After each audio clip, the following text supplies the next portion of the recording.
وسلم دائما أبدا على حبيبك خير الخلق كلهم مولاي صل وسلم دائما أبدا على حبيبك خير الخلق كلهم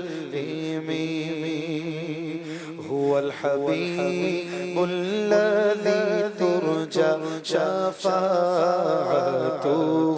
لكل هول من الأهوال مقتحم مولاي صل وسلم دائما أبدا على حبيبك خير الخلق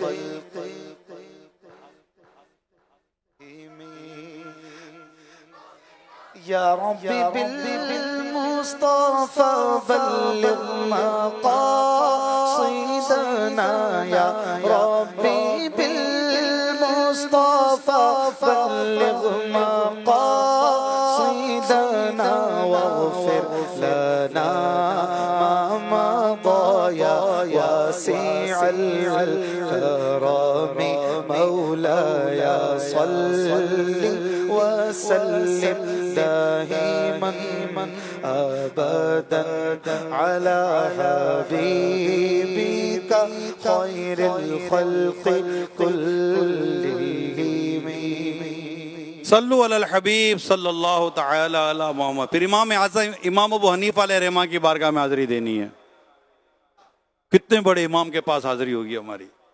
وہاں انشاءاللہ تعالی وہاں جب حاضری دیں وہاں پر بیٹھیں ذکر و اذکار کریں دعا فاتحہ کریں انشاءاللہ تعالی وہاں برکتیں ملیں گی. حضرت بشر حافی ان کا مزار بھی بغداد شریف میں ہے. اب بشر حافی علیہ رحمہ کیسے بزرگ تھے اور انہیں حافی کیوں کہا جاتا ہے اب یہ سنتے امیر علیہ سنت سے.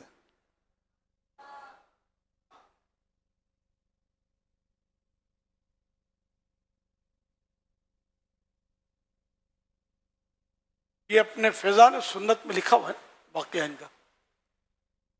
آپ حضرت سیدنا بشر حافی رحمۃ اللہ علیہ جب حافی کے لقب سے ملقب نہیں ہوئے تھے وہ شراب کا کارخانہ تھا آپ کا. شراب بناتے تھے شراب کشید شراب بناتے تھے. آپ اپنے ساتھیوں کے ساتھ بیٹھے ہوئے تھے کسی نے دروازے پر دستک دی. تو پوچھو کون ہے؟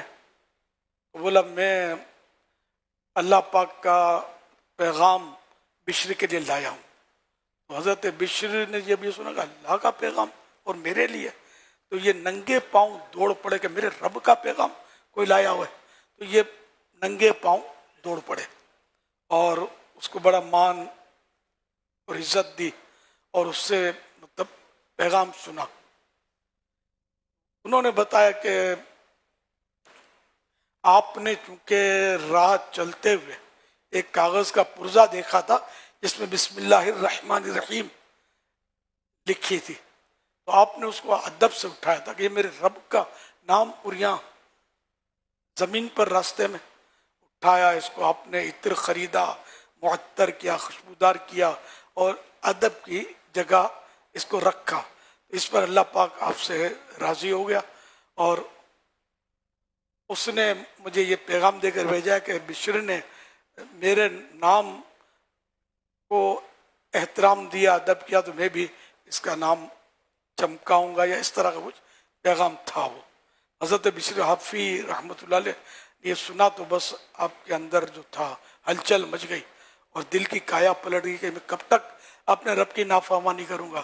میں اتنی نافرمانی کرتا ہوں اس کے باوجود میرا رب مجھے تنہا نہیں چھوڑتا اور اتنا اس کا کرم ہے مجھ پر تو میں اب گناہ نہیں کروں گا. توبہ کی اور سب یہ شراب وغیرہ سب چھوڑی اور آپ بغداد شریف میں ہی ہوتے تھے تو ننگے پاؤں رہتے تھے بغداد شریف میں، کہ جب میرے رب کا پیغام مجھے ملا تھا تو میں ننگے پاؤں تھا. تو اس یادگار کو باقی رکھتے ہوئے غالباً آپ ننگے پاؤں رہا کرتے تھے، اور آپ کا احترام وہاں کے جانور چوپائے وغیرہ کیا کرتے تھے.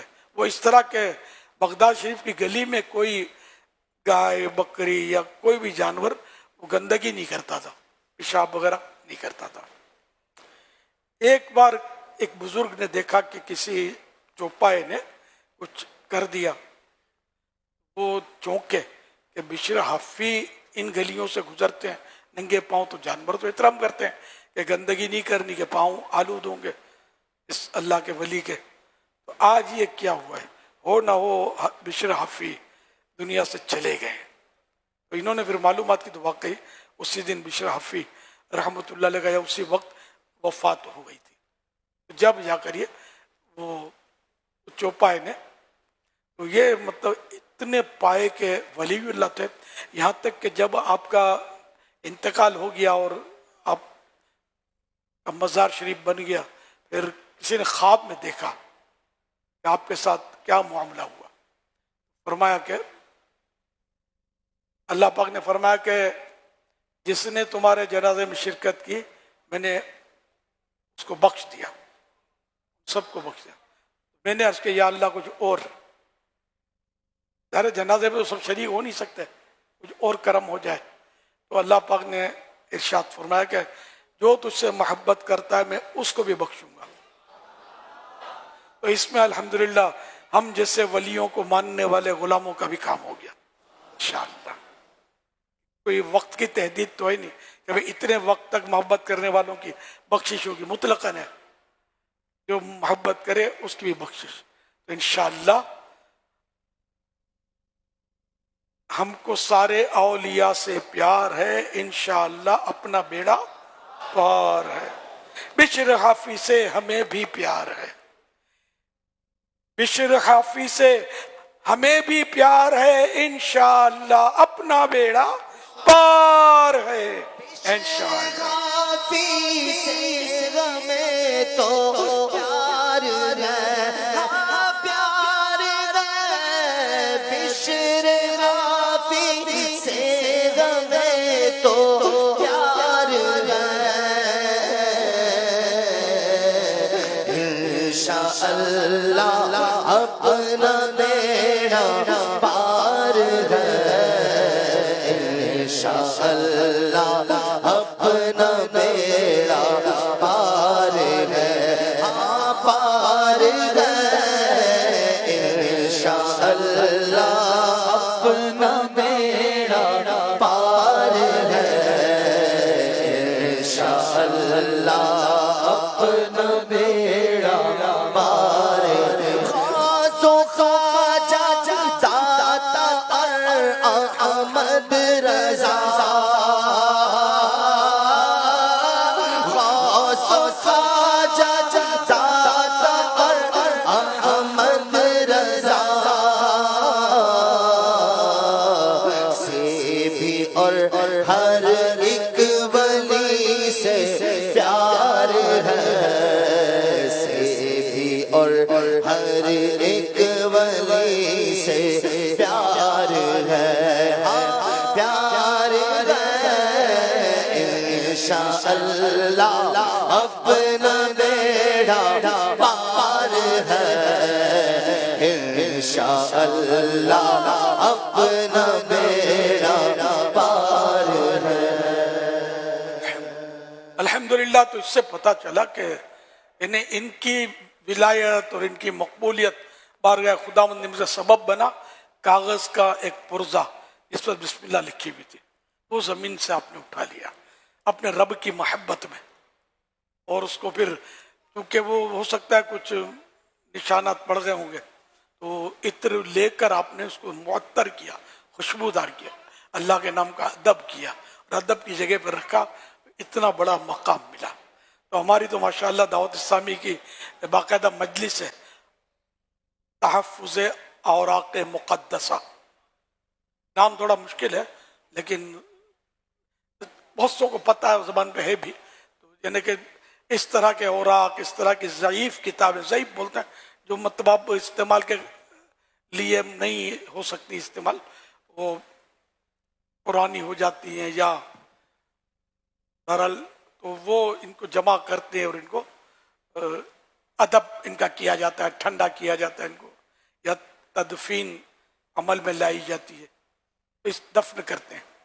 اس طرح مطلب یہ کہ یہ مجلس بھی بڑی مبارک مجلس ہے ہماری، الحمدللہ جو لوگ اس میں ہیں اور جو ان کے ساتھ تعاون کرتے ہیں وہ بھی بڑے مبارک ہیں کہ یہ مجلس اللہ اور رسول کے نام کا احترام کرنے کے تعلق سے بنائی گئی ہے، اوراق مقدسہ، الحمدللہ۔ صلو علی الحبیب صلی اللہ علی محمد۔